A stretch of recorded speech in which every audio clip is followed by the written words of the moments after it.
അസ്സലാമു അലൈക്കും വറഹ്മത്തുള്ളാഹി വബറകാതുഹു. പ്രിയപ്പെട്ട സഹോദരങ്ങളെ, നിങ്ങൾ ഈ സ്ക്രീനിൽ കാണുന്ന ഫോട്ടോ പയ്യോളിയിൽ ഒരു പാവപ്പെട്ട കുടുംബം വീട് വെക്കാൻ വേണ്ടി ഉദ്ദേശിക്കുന്ന ഒരു സ്ഥലത്തിൻ്റെ ഫോട്ടോ ആണ്. വളരെ പാവപ്പെട്ട കുടുംബമാണ്. ഈ സ്ഥലം തന്നെ വാങ്ങിയത് വളരെ പ്രയാസപ്പെട്ടുകൊണ്ടാണ്. വെള്ളം നിൽക്കുന്ന ഒരു പ്രദേശം കൂടിയാണത്. അവിടെ മണ്ണിട്ട് നികത്തിയാൽ മാത്രമേ വീട് വെക്കാൻ സാധിക്കുകയുള്ളൂ. 3 ചെറിയ മക്കളാണുള്ളത്. കൂലിപ്പണിക്ക് പോയി നിത്യജീവിതം പുലർത്തുന്ന ഒരു കുടുംബമാണ്. വാടക വീട്ടിലാണ് ഇപ്പോൾ അവർ താമസിച്ചു കൊണ്ടിരിക്കുന്നത്.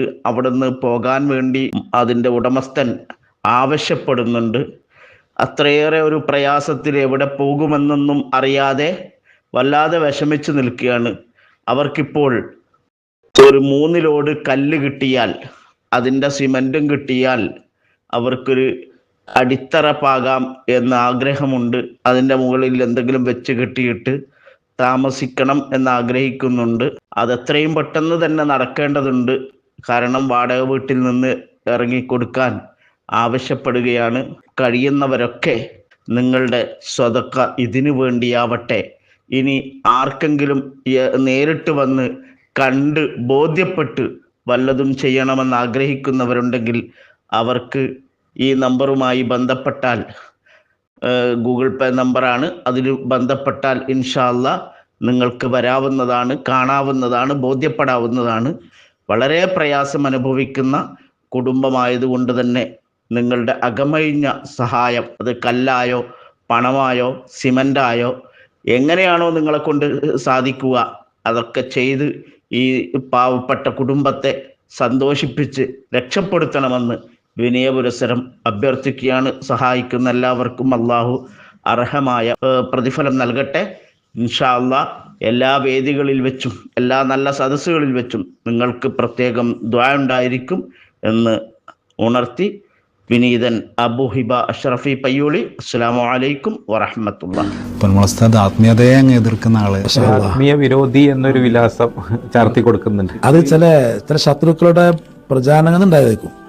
ഉസ്താദിൻ്റെ അടുത്ത് പരിചയമുള്ള ആൾക്ക് അത് പറയലിരിക്കണം. കാരണം ഒരുപാട് ഇജാസത്തിൻ്റെ പരമ്പര മുട്ടുന്ന ചാവക്കാട് മഹമ്മൂദ് ഇബത്തുല്ല ബുഖാരി സയ്യിദ്, അവിടെ നിത്യ സന്ദർശനം എന്ന് പറഞ്ഞാൽ തെറ്റവരാ. ഉസ്താദ് 4 കൊല്ലത്തോളം വട്ടേക്കാടുണ്ടായിരുന്നു. വട്ടേക്കാട് 2 മഹലിൻ്റെ അപ്പുറത്താണ് ഈ അഞ്ചങ്ങാടി ബുഖാറ എന്നുള്ളത്.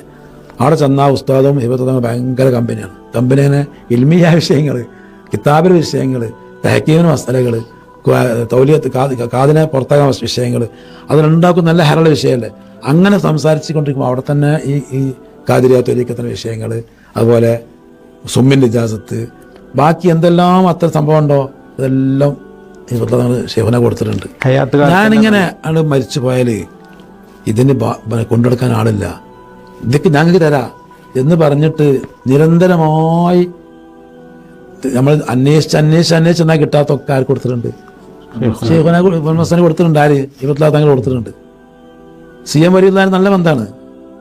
CM വലിയ ബന്ധം മാത്രമല്ല, ഈ ഓന്ന കാലത്തിലെ വിഷമങ്ങൾ ഉണ്ടാവുമല്ലോ.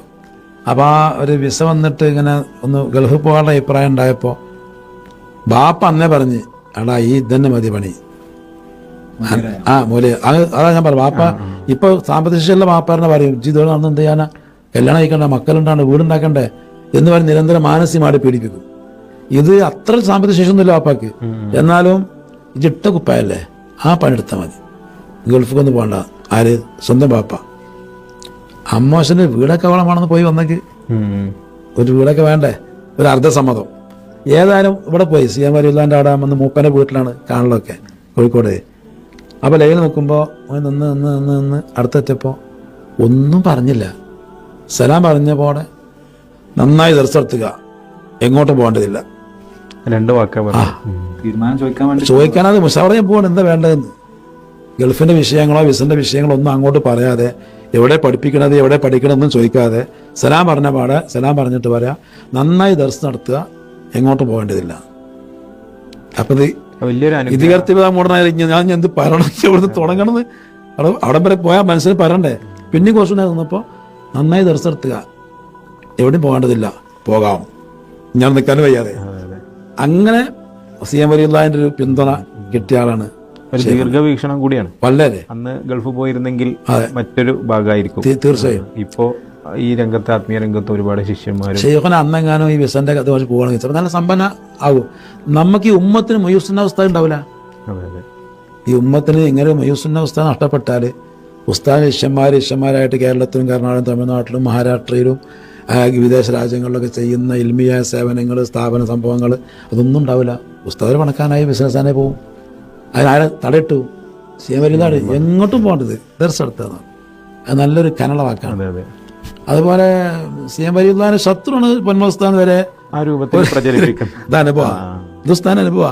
ഉസ്താൻ മറ്റേ മക്കളില്ലാതെ പോയിട്ട് ആ വിഷമം പറഞ്ഞ് മക്കൾ ഉസ്താന് 10-12 കൊല്ലമായിട്ട് ആണ് കുട്ടി ഉണ്ടായത്. അപ്പോൾ ഈ വിഷമം മക്കൾ 2 ഒന്നല്ല 2 കുട്ടികളുണ്ടാവും. അന്ന് കുട്ടികളുണ്ടാകാൻ ഒട്ടുമ്പോൾ പറഞ്ഞ അന്നത്തെ ഭൗതിക സംവിധാനത്തിൽ കുട്ടികളുണ്ടാവും വലിയ പ്രയാസമാണെന്ന് പറഞ്ഞുകൊണ്ട് എല്ലാവരും നിരാശപ്പെടുത്തിയപ്പോഴാണ് സി എം വലിയ പോയത്. സ്ഥിരമായി അന്നും ഇന്നും എല്ലായിടത്തും എപ്പോഴും പോകുന്ന പരിപാടി സ്ഥാനില്ല. ഒന്ന് ശരിയാണെങ്കിൽ തന്നെ ഹക്കായ കൂട്ടാണെങ്കിൽ തന്നെ ഓത്ത് മുടക്കിയിട്ട് ഡ്യൂട്ടി നിർവഹിക്കാതെ ഈ മക്കളെ അനാഥാക്കിയിട്ട് ആത്മീയ തന്നെ സിയാർത്ത് തന്നെ അത് അന്നുമില്ല ഇന്നില്ല, ശിഷ്യന്മാരയക്കില്ല. അതുകൊണ്ടാണോ ഈ പ്രചാരം വന്നത് അറിയില്ല. ഇതിപ്പോ ദർശന വിഷയം സി എം വരുന്ന നേരെ സ്ഥാനാനുഭവമാണ്. കുട്ടികളില്ലാത്ത വിഷയം പറഞ്ഞപ്പോ ഒന്നല്ല 2 കുട്ടികളുണ്ട് എന്ന് പറഞ്ഞ സ്ഥാനാനുഭവമാണ്. ഉണ്ടാവും ചെയ്തു. 2 കുട്ടികളുണ്ടായി. ജീവിതത്തിലെ 2 പ്രധാന ടേണിംഗ് പോയിന്റിലാണ്. ഒന്ന് പഠനം നിർത്തി വേറെ വഴി, സാമ്പത്തികം. മറ്റൊന്ന് കുടുംബ സന്താനം സൗഭാഗ്യം ഇല്ലാത്ത സാഹചര്യം. ഇത് 2 ദിവസത്തെ അനുഭവമാണ്. ഈ അനുഭവത്തിൽ പിന്നെ സി എം വരുന്ന അത്രയും വിശ്വസിക്കുന്ന ഒരാളെ പറ്റി കുറ്റപ്പെടുത്തിയ അത് എന്താ പറയാ, സത്യത്തോടെ മുഖം തിരിഞ്ഞ് പറയാന്നുള്ളൂ. പിന്നെ എല്ലാവർക്കും അതിൻ്റെതായ അർഹിക്കുന്ന സ്ഥാനം പുസ്തകം കൊടുക്കുകയും ചെയ്യും, ബഹുമാനിക്കുകയും ചെയ്യും. ത്വരീഖത്തിന്റെ പേരിലുള്ള ഈവൻ കള്ളത്വരീഖത്തുകാരായാൽ പോലും അവർക്കൊരു അടിസ്ഥാനം ഉണ്ടാവും. ഏതൊരു വിഭാഗത്തിൻ്റെ അടുത്താലും അവർക്കൊരു ഐഡിയോളജി ഉണ്ടാവും. അവരെ പറയുന്നതിൽ നിൽക്കും. ഇപ്പൊ ഈ പാലുവി ആയാലും വേങ്ങാടായാലും അവർ പറയുന്നതിൽ അവർ മുമ്പോട്ട് പോകും. യഥാർത്ഥത്തിൽ ഈ കുരുവട്ടൂരികളുടെ അവസ്ഥ എന്താണ് എന്നാലോചിച്ച് നോക്കിയാൽ എന്തെങ്കിലും ഒരു അടിസ്ഥാനം ഉണ്ടോ? ആദ്യം 2 മനുഷ്യന്മാർ എതിർത്തുകൊണ്ട് തുടങ്ങി. പേരോട് പൊന്മുള പേരോട്. ആ സമയത്ത് എന്തായിരുന്നു സുൽത്താനുൽ ഉലമ കാന്തപുർ ഉസ്താദ് അന്ന് പറഞ്ഞുകൊണ്ടിരുന്നത്. അത് കുറേ കാലം അങ്ങനെ പോയി. പിന്നെ പേരോട് പൊന്മുള സംഘടന എതിർക്കാൻ തുടങ്ങി. അത് ആ രൂപത്തിലേക്ക് പോയി. പിന്നെ എന്ത് ചെയ്തു? കാന്തപുരം ഔക്കർ മുസ്ലിയാർ എന്ന് പറയാൻ തുടങ്ങി. ഔക്കർ മുസ്ലിയാർ എന്ന് പറയാൻ തുടങ്ങി. അപ്പൊ ഈ 2 വ്യക്തികളോടുള്ള പകയിൽ നിന്ന് ഉണ്ടായ ഒരു ഇതെന്നല്ലാതെ അവരെന്ത് പറയുന്നു അതിനെതിരെ പറയുക എന്നുള്ളതാണ്. അവരെന്ത് പറയുന്നു അതിനെതിരെ പറയാ. പേരോട് പിന്നെ അബ്ദുറഹ്മാൻ സഖാഫി നബി സല്ലല്ലാഹു അലൈഹി വസല്ലം തങ്ങളുടെ സ്വപ്നം കാണുന്ന വിഷയത്തിൽ പണ്ഡിത ലോകത്തുള്ള വ്യത്യസ്ത വീക്ഷണങ്ങളിൽ ഒരു വീക്ഷണം പറഞ്ഞതിന്റെ പേരിൽ അദ്ദേഹത്തെ വഹാബിയാക്കി. എന്നാൽ അതേ വിഷയം പറഞ്ഞ ജിഫ്രി മുത്തുക്കോയത്തങ്ങൾ, ആ ജിഫ്രി മുത്തുക്കോയത്തങ്ങളെ ഇവര് മധു ചെയ്യാനും തുടങ്ങി. എന്നാലോചിക്കാം, എന്തൊരു വൈരുദ്ധ്യാണിത്. പേരോട് പറഞ്ഞത് വഹാബിസ് ആണെങ്കിൽ ജിഫ്രി തങ്ങളും പറഞ്ഞ വഹാബിസാണ്ടേ. പക്ഷെ ജിഫ്രി തങ്ങളെ അതിന്റെ പേരിൽ വിമർശിക്കാൻ ഇവർ തയ്യാറുണ്ടോ? ഇല്ല. ജിഫ്രി തങ്ങൾക്ക് വേണ്ടി ഇവര് പേരോട് ഇങ്ങനെ വഹാബിസം പറഞ്ഞു എന്ന് പറഞ്ഞിട്ട് എത്ര വേദികൾ കെട്ടി. എന്താ ഇ.കെ. ഉസ്താദ് കേരളത്തിലെ ഔലിയാക്കന്മാരിൽ ഏറ്റവും പ്രമുഖരായ ഔലിയാക്കന്മാരിൽ ഒരാളാണ് ഇവർ പ്രസംഗിച്ചത്. ഇവരെ നൗഷാദ് ഹസനി പ്രസംഗിച്ചത്. എന്നിട്ടോ ആ ഇ.കെ. ഉസ്താദ് കള്ളത്തൊരീക്കത്തുകാരാണെന്ന് പ്രഖ്യാപിച്ച ആളുകളുമായിട്ടാണ് ഇവരെ ചങ്ങാത്തം. എങ്ങനെയുണ്ട്?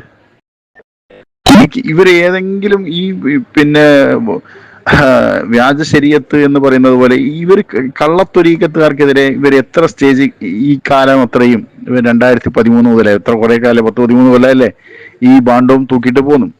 ഈ കള്ളത്തൊരീക്കത്തുകാർക്കെതിരെ ഇവരെ കേരളത്തിൽ എത്ര വേദികൾ പ്രസംഗിച്ചു. അങ്ങനെ എല്ലാം സമൂഹത്തിലുള്ള എല്ലാ വിഭാഗത്തിനെതിരെയും ദീനിനെതിരെയുള്ള കാര്യങ്ങൾക്ക് വിമർശിക്കണ്ടേ? അപ്പൊ അതൊന്നുമില്ല. അങ്ങനെ ഒന്നൊരു പരിപാടിയില്ല. പേരോട് എന്ത് പറഞ്ഞു, പൊന്മുള എന്ത് പറഞ്ഞു അതിനെ എതിർക്കുക എന്നുള്ളതിൽ എന്നതിൽ കവിഞ്ഞ് വേറെ ഒരു ഖിലാസും ഇവർക്കില്ല.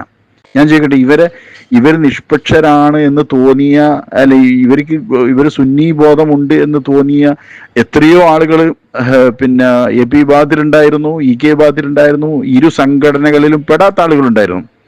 ആ അന്നുള്ള ഏതെങ്കിലും ഒരാൾ ഇന്ന് ഇവരെ കൂടെ ഉണ്ടോ? ഈ ഗ്രൂപ്പിൽ തന്നെയുള്ള മൂസ മുസ്ലിയാര് ഇവർക്ക് വേണ്ടി ഒരുപാട് സഹായം ചെയ്ത് കൊടുത്ത ആളാണ്. ഇവർ ഈ പിന്നെ സുഹൈൽ ദാരിമി അടക്കമുള്ള പല ആളുകൾക്കും ഇവരോട് പിന്നെ ചെറിയ താല്പര്യം ആദ്യമുള്ള ആളുകളായിരുന്നു. അങ്ങനെ ഏതെങ്കിലും ഒരുത്തൻ ഇപ്പം ബാക്കിയുണ്ട് ഇവരെ കൂട്ടത്തിൽ? എല്ലാവരും ഒഴിവാക്കിയില്ലേ? ഇവരെ ഈ തല്ലിപ്പൊള്ളി ടീമാണെന്നും ഇവരെ ഷെയ്ഖിന് തന്നെ ശരീഅത്തിന്റെ നിയമങ്ങൾ ഫോളോ ചെയ്യാൻ പറ്റാത്ത വെറും അടിപൊളി ഫ്രീക്കൻ ഷേക്കാണ് എന്ന് കണ്ടിക്കുന്ന ആളുകൾക്ക് പോലും മനസ്സിലാകുന്ന രൂപത്തിലുള്ള ഒരു സാധനമായി ഈ കുരുവട്ടവും പിന്നെ വ്യാജ ത്വരീഖത്ത് മാറിയില്ലേ? അപ്പൊ മുമ്പ് ഹൈദരലി തങ്ങളെ വിമർശിച്ചു. ഹൈദരലി തങ്ങൾ ചെയ്തതിനേക്കാൾ കൂടുതൽ വഹാബിസം ചെയ്യുന്ന സാദിഖ് അലി തങ്ങള് മശായിഖന്മാരുടെ തണലില്ല എന്നാ ഇപ്പം പറയുന്നത്. ഒന്ന് ആലോചിച്ച് നോക്കിയാൽ, അന്ന് ലീഗുകാരുടെ തണൽ ഇവർക്ക് ആവശ്യം ഉണ്ടായിരുന്നില്ല കുരുവട്ടൂരികൾക്ക്. അന്ന് ഹൈദരലി തങ്ങൾ ചെയ്ത് ശരിയല്ല എന്ന് പറയുന്ന കുരുവട്ടൂരികൾക്ക് ഇന്ന് സാദിഖ് അലി തങ്ങൾ അതിന്റെ എത്രയോ ഡോസ് കൂടുതൽ വഹാബികളുമായുള്ള ബന്ധവും ചങ്ങാത്തവും സ്ഥാപിക്കുന്ന ഇവര് ഈ ഹൈദരലി തങ്ങള് ഈ ചെയ്ത ഒരു വിഷയത്തെ എതിർത്ത് ഇവർക്ക് ഈ സാദിഖ് അലി തങ്ങൾ ചെയ്ത വിഷയത്തെ എതിർക്കാൻ കഴിയുന്നില്ല. എന്ത് ആദർശ ഇതിലുള്ളത്? എന്ത് സുന്നത്തേമായത്തെ ഇവർക്കുള്ളത്?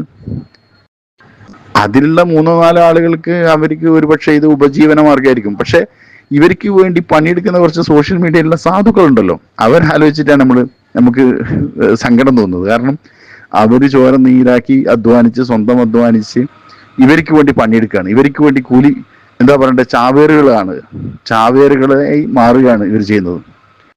തിരിച്ചറിവുണ്ടാകുക എന്നല്ലാതെ ദ്വാരക്കുക എന്നല്ലാതെ നിവൃത്തിയൊന്നുമില്ല. കേരളത്തിൽ ഞാൻ പറഞ്ഞ സത്യം പറഞ്ഞാൽ ഒരുപാട് വ്യാജ ത്വരീഖത്തിന്റെ ആളുകൾ തന്നെ കുറച്ചൊക്കെ ഡീസന്റ് നിലവാരം പുലർത്തുന്ന രീതിയിൽ അഭിനയിക്കുകയും ചെയ്യുന്ന കുറച്ച് ആളുകളുണ്ട്, വ്യാജന്മാര്.